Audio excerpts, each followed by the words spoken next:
Before we start this video, watch this clip carefully.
There are dark secrets that are hidden behind every profession, and so is the case with shipping. In this video, I will tell you some dark facts that are usually not told, and if you stay till the end, I will also share one very shocking accident that happened with me while in Africa. Stay tuned for more.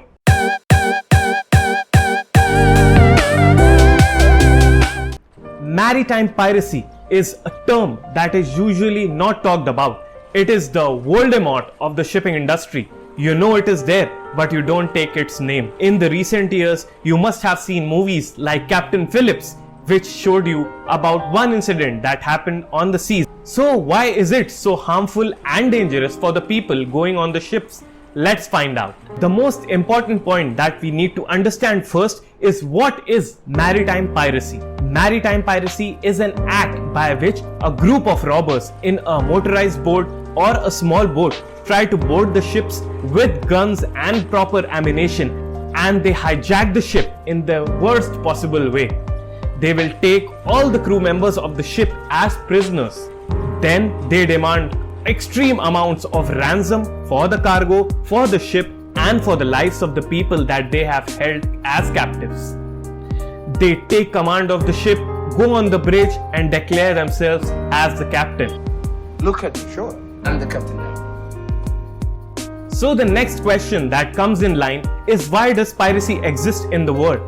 Likewise, on land, there are people at sea or living off in very poor countries near the sea, and they are deprived of basic amenities, and hence they commit such heinous crimes in which they take innocent people as hostages and demand extreme amount of money from the ship owners. The most dangerous areas for piracy are the Red Sea, the Indian Ocean, the Strait of Malacca, and the famous Horn of Africa.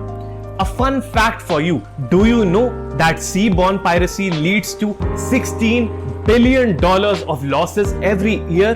That is the net asset of some of the brightest and the richest people in India and the whole wide world. Nowadays, pirates are not usually meek and foolish as you think they might be. They carry ammunition, they have their own AK-47, they have radio transmitters, they have a speedboat, and they have a lot of crew and equipments that will help them to hijack the ship. Once they start firing, nobody actually can do anything. The best thing that you can do is save your life and try to hide in some safe place. Many people might think that this is a hoax and not usually a lot of cases, and this amount of revenue is taken off by the pirates. So let me give you one strong example. The example is from November 2010 when a South Korean ship, Samho Dream, was captured by the pirates, and it had to be released by giving a ransom of $9.5 million US. Yes, you heard that right. $9.5 million for just releasing a ship.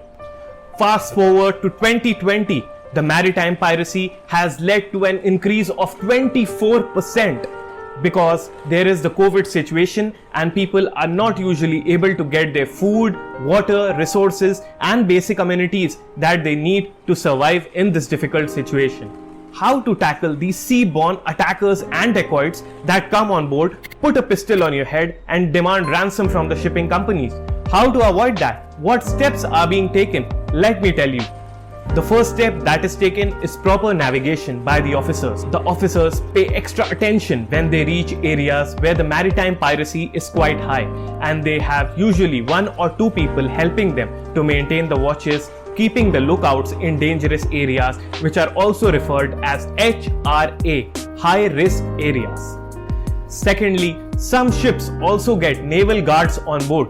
Yes, naval guards can be people from the Indian Navy or the Navy of the place where the people are going.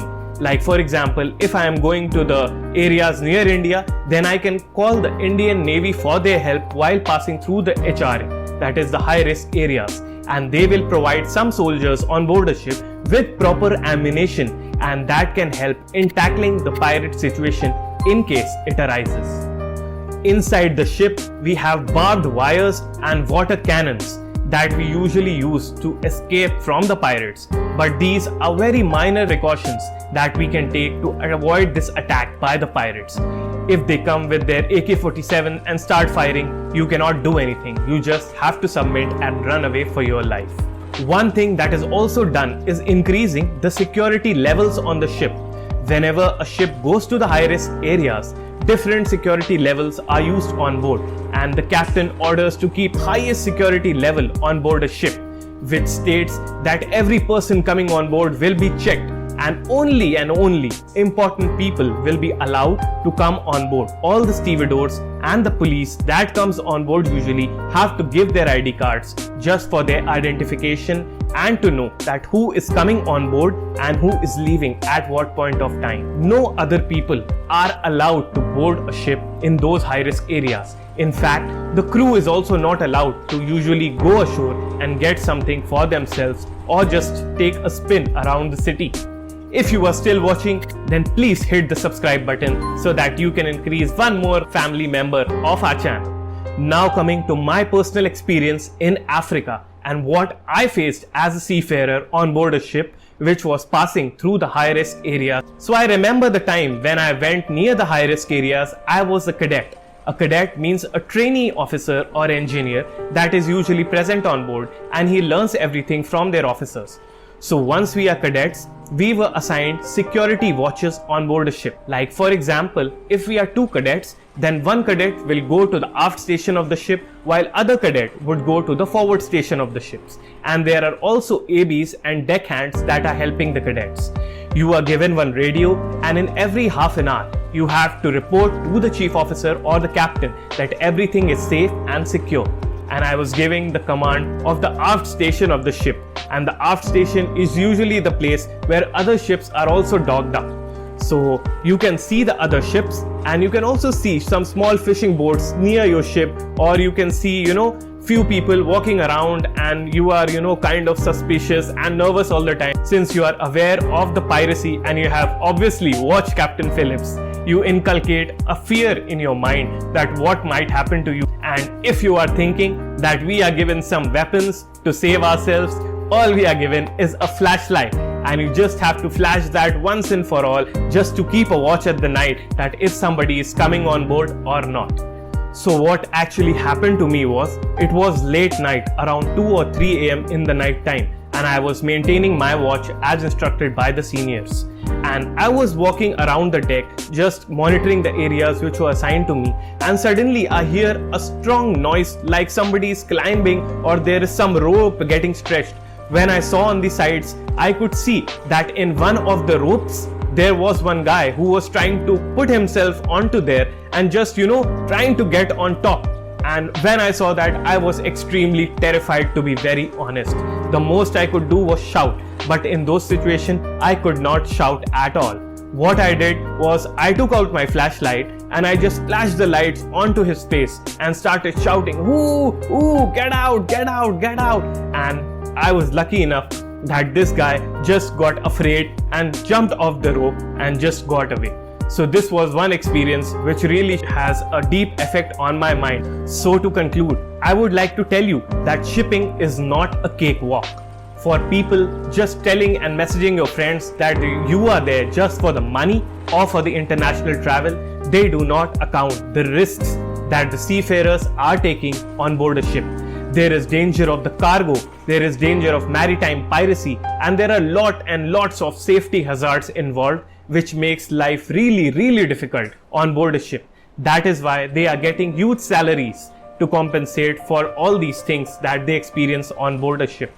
So if you have a friend, a relative, or anyone you know in the shipping industry, next time don't tell him that you are just there for the money or the international travel. Try to ask him about these experiences, his thoughts, his difficult situations which he faced while being on board, and you will realize how hard it is to be at sea for a stretch of 6 to 8 months. That's all from my side for this video. If you like it, please like the channel and subscribe to it. I will see you guys next time with a different story. Thank you so much for watching. Bye bye.